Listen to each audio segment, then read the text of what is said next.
Fondée en 1972 par une association de vignerons, la marque Bailly-Lapierre bénéficie d'un site remarquable au cœur du calcaire bourguignon, sur une carrière de pierre historique.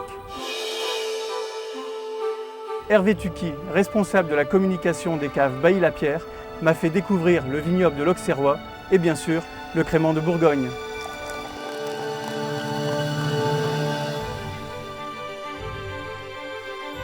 Un endroit exceptionnel qui impressionne toujours quand on vient de l'extérieur. On le voit bien autour de nous, on a un vignoble magnifique qui cache un petit peu quelques trésors qu'on va essayer peut-être de découvrir ensemble.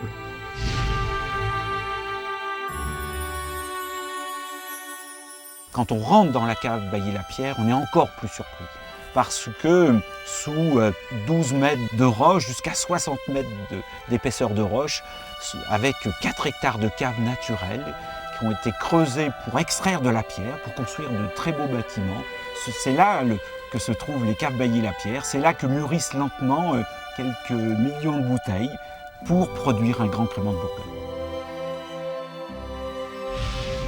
Les caves Bailly-Lapierre, même si elles ont été créées, ou l'entreprise ou la maison a été créée dans les années 1970, eh bien, l'histoire, les racines, la mémoire des caves Bailly-Lapierre est beaucoup plus ancienne, puisqu'on considère que la pierre qui a été extraite au début a été extraite depuis quasiment le XIIe siècle, en effet. Tous les villages qui se trouvent autour du hameau de Bailly, et en particulier Irancy, ont été construites en partie avec la pierre qui a été extraite à l'intérieur des caves Bailly-Lapierre. On parle toujours de la pierre, c'est la différence qu'apportent les créments de Bourgogne, c'est ce rapport au terroir.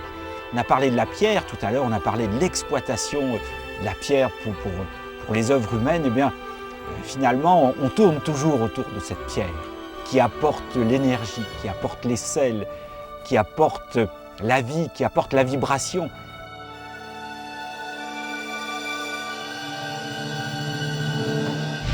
En dehors d'un terroir différent, où prédomine un sous-sol calcaire sancré, mais composé de fossiles de coquilles d'huîtres, qu'on appelle sol chimérigien, remontant à la préhistoire, le crément de Bourgogne présente les mêmes caractéristiques que le champagne. Le chardonnay et le pinot noir sont les cépages principaux, et l'élaboration, tout aussi complexe et longue, respecte les mêmes méthodes de vinification et d'élevage. Les caves Bailly-Lapierre sont un producteur de créments de Bourgogne et qui élabore des créments de Bourgogne avec, je dirais principalement les deux grands cépages qu'on va trouver dans ce beau vignoble, le chardonnay et le pinot noir. Nous élaborons plusieurs cuvées de créments. Alors nous partons de la cuvée réserve brute qui est un petit peu la synthèse de tous les terroirs et de tous les cépages de notre vignoble pour aller vers des cuvées marquées plus blanc de blanc ou plus blanc de noir, pour aller aussi vers des cuvées pur chardonnay et pur pinot noir. Et puis, en quelque sorte, au sommet un petit peu de notre production, nous élaborons une cuvée qui s'appelle Harmonie. Et comme son nom l'indique, c'est un assemblage quasiment parfait entre 50% de pinot noir et 50% de chardonnay. C'est dans la vinothèque des caves Bailly-Lapierre que j'ai eu le plaisir de déguster plusieurs créments. Plusieurs catégories sont autour de nous, mais que va-t-on déguster là tout de suite? Donc pour entamer la dégustation, je propose Guénel de commencer par une cuvée qui s'appelle Ultra Brut, qui est un blanc de noir, donc qui est assez caractéristique de la production des caves Bailly-Lapierre, avec un dosage un tout petit peu plus faible que les dosages normaux.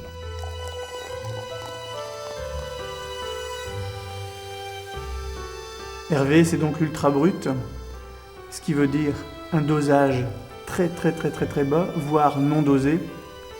On est sur la pureté du fruit. Oui, en effet, on a un dosage faible. Au cave Bailly-Lapierre, l'ultra brut a un très faible dosage, inférieur à 5 grammes. Et là, c'est vrai que la liqueur ne masque pas, bien au contraire valorise et met en avant les qualités du vin. Et là, on a un rapport en quelque sorte direct avec les raisins et aussi avec les terroirs du vignoble auxerrois.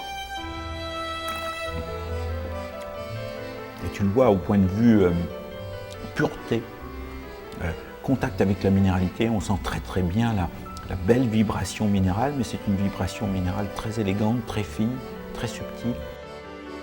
C'est un vin que j'aime beaucoup pour l'apéritif et pour respecter aussi la gastronomie qui peut être associée avec ce vin. Et on le voit bien, on a un palais qui reste toujours un peu en éveil, toujours salivant. Et ce sont aussi des vins très droits, on le sent bien sur la finale. Ça se termine très lentement jusque dans le fond de la gorge. Les vins effervescents, très peu dosés ou non dosés, sont idéaux à l'apéritif, mais ils peuvent aussi s'harmoniser adéquatement à des entrées très fraîches, à base de coquillages, de fruits de mer ou de poissons, qu'ils soient utilisés en tartare, en carpaccio ou dans des salades composées. On est dans l'œnothèque des caves Bailly-Lapierre et derrière nous se trouvent de vieux millésimes. Oui, nous sommes donc dans l'œnothèque, un petit peu la mémoire des caves Bailly-Lapierre. Eh bien, Guénel, je te propose de découvrir un vieux millésime pour peut-être montrer l'exceptionnelle capacité de vieillissement des créments de Bourgogne Bailly-Lapierre.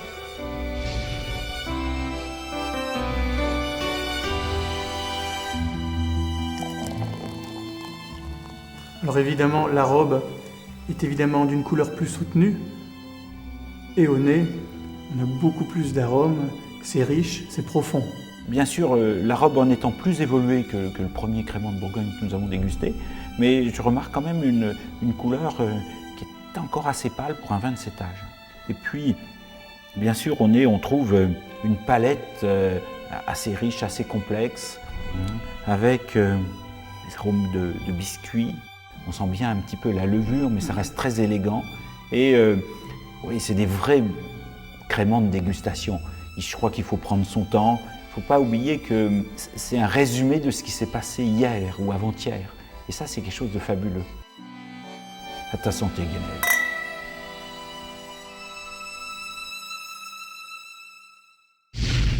Je vous invite à visiter cette région trop méconnue de l'Auxerrois où sont implantées les caves Bailly-Lapierre.